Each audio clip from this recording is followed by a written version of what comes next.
Hi friends, welcome to the Neha channel. చూసారా మా పొలంలో టమాటా అండ్ వంకాయ చెట్లు ఉన్నాయండి. చాలా వెళ్ళాయి. అండ్ మా కొంచెం ప్లేస్ ఉందండి. ఆ ప్లేస్లో అరటి చెట్లు, చెప్పు. టమాటా చెట్లు, వంకాయ చెట్లు, మిరప చెట్లు అలా పెట్టుకున్నామండి.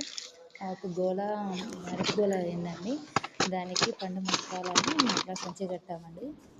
మళ్ళీ కోతులు కూడా ఉంటాయి కదండి. సో కోతుల బాధకు కూడా మేము అట్లా కట్టామండి. ఉప్పు చేసాము. ఉప్పు చేస్తే 2 టమాటాలు ఖరాబ్ అయిపోయాయి. అయితే మొత్తం చాలా అంటే చాలా తీయగా ఉందండి.